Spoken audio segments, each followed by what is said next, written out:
अगर तुम किसी पुराने इंसान को, मान लो 200 साल पहले के किसी इंसान को आज की दुनिया में लाकर खड़ा कर दो, तो शायद वो सबसे ज़्यादा किस चीज़ से डर जाएगा? टेक्नोलॉजी से, स्काई स्क्रैपर्स से, आर्टिफिशियल इंटेलिजेंस से? शायद नहीं। शायद उसे सबसे अजीब चीज़ ये लगेगी कि यहाँ हर इंसान लगातार भाग क्यों रहा है। हर कोई जल्दी में है, हर कोई स्ट्रेस्ड है, हर कोई कुछ अचीव करना चाहता है, हर कोई बेच रहा है, हर कोई खुद को प्रूव कर रहा है। और सबसे अजीब बात, इतनी प्रोग्रेस के बाद भी लोग खुश नहीं दिखते। यहीं से शुरू होता है वो सवाल, क्या कैपिटलिज्म सिर्फ एक इकोनॉमिक सिस्टम है, या क्या ये धीरे धीरे इंसान के दिमाग में घुस चुकी एक बीमारी है? शुरुआत में कैपिटलिज्म इतना बुरा नहीं लगा।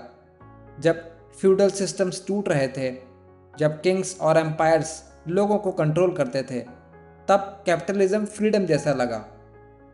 अब इंसान अपना बिजनेस शुरू कर सकता था, पैसा कमा सकता था, ऊपर उठ सकता था। ये सिस्टम प्रोडक्टिविटी और इनोवेशन लेकर आया। लेकिन हर सिस्टम की तरह इसके अंदर भी एक हिडन हंगर थी, और वो हंगर थी इनफाइनाइट ग्रोथ। प्रॉब्लम यहीं से शुरू होती है, क्योंकि इंसान फाइनाइट है, उसकी एनर्जी फाइनाइट है, उसका शरीर फाइनाइट है, उसकी ज़िंदगी फाइनाइट है। लेकिन कैपिटलिज्म कहता है मोर और मोर और more. More money, more productivity, more success, more consumption, more growth. ये सिस्टम कभी सेटिस्फाइड नहीं होता, और धीरे धीरे इंसान भी सेटिस्फाइड होना भूल जाता है। पहले इंसान ज़रूरत के लिए काम करता था, अब इंसान आइडेंटिटी के लिए काम करता है। तुम क्या पहनते हो, कौन सा फ़ोन यूज़ करते हो, किस कैफ़े में बैठते हो, धीरे धीरे ये सब तुम्हारी सोशल वैल्यू बन जाता है। अब प्रोडक्ट्स सिर्फ प्रोडक्ट्स नहीं रहे, अब वो पर्सनालिटी बन गए हैं। कंज्यूमरिज्म असल में क्या है? ये वो मोमेंट है जब इंसान चीज़ें खरीदना बंद कर देता है और इमोशंस खरीदना शुरू कर देता है। लग्जरी ब्रांड सिर्फ कपड़ा नहीं बेचता, वो बेचता है status, superiority, exclusivity. Phone company सिर्फ कैमरा नहीं बेचती, वो बेचती है लाइफस्टाइल, आइडेंटिटी, बिलोंगिंग। और कैपिटलिज्म की सबसे डेंजरस ताकत यही है, वो तुम्हारी इनसिक्योरिटीज़ को प्रॉफिट में बदल देता है।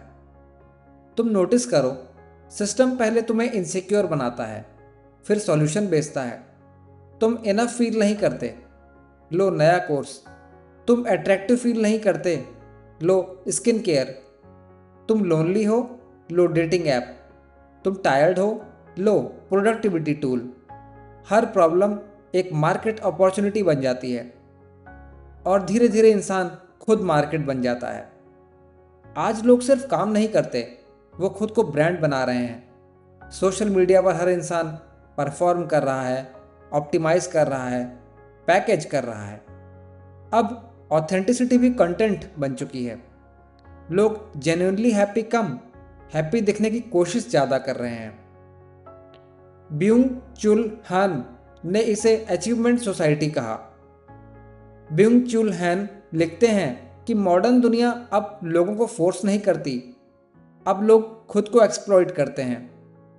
पहले मास्टर स्लेव को काम करवाता था, अब इंसान खुद से कहता है I need to hustle, I need to grind, I need to optimise myself. और यही कैपिटलिज्म का सबसे इंटेलिजेंट इवोल्यूशन है।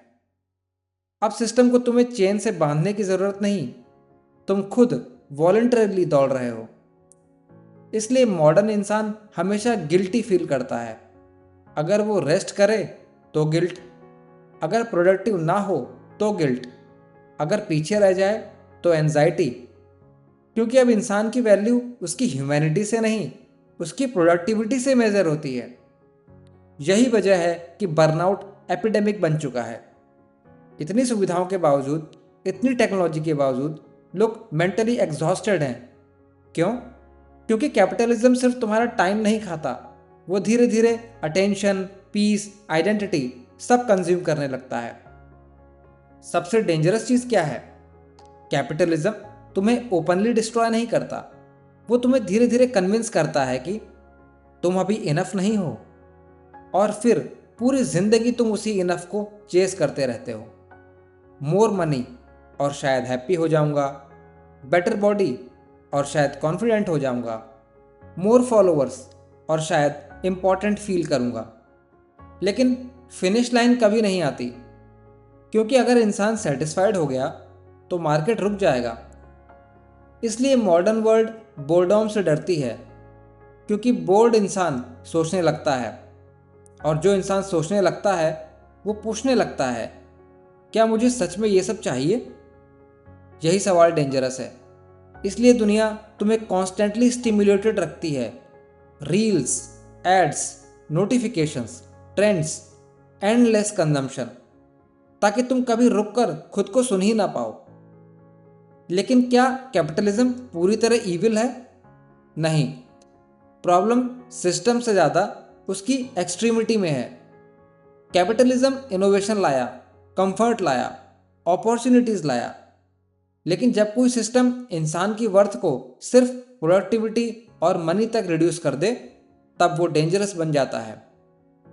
सबसे बड़ी ट्रेजेडी क्या है कि बहुत लोग पूरी जिंदगी उस लैडर पर चढ़ते रहते हैं जिसके टॉप पर पहुंचकर भी एम्प्टीनेस उनका इंतज़ार कर रही होती है, और तब बहुत देर हो चुकी होती है। शायद इसीलिए कुछ लोग रैट रेस छोड़ देते हैं, क्योंकि उन्हें अचानक समझ आता है कि मैं जी नहीं रहा, मैं बस कंज्यूम और परफॉर्म कर रहा हूँ। और उस मोमेंट में पहली बार इंसान खुद से पूछता है, मुझे सच में क्या चाहिए? कितनी चीज़ें इनफ हैं? और क्या सक्सेस का कोई दूसरा मीनिंग हो सकता है? आखिर में कैपिटलिज्म की सबसे बड़ी ताकत ये नहीं कि उसने दुनिया बदल दी, उसकी सबसे बड़ी ताकत ये है कि उसने इंसानों को कन्विंस कर दिया कि उनकी वैल्यू हमेशा किसी फ्यूचर अचीवमेंट में छुपी है। और शायद सबसे बड़ा रिबेलियन सिस्टम को डिस्ट्रॉय करना नहीं है, शायद सबसे बड़ा रिबेलियन है धीरे चलना, कम चाहना, और उस दुनिया में इंसान बने रहना जो तुम्हें मशीन बनाना चाहती है। Thank you for listening the quite thinker. Slow thought, quite mind, deep life.